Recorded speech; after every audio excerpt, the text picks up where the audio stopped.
And the heavens opened. The angels raised. All creation bowed before the glory of the supreme God. Beyond the skies we see lies a kingdom far greater than the world below. The gates of heaven open, revealing a realm untouched by darkness. The seraphim, the mighty guardians of the heavenly throne. At the center of heaven stands the throne of eternal glory.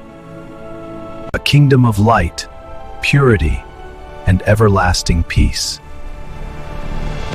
A glimpse of heaven beyond human imagination.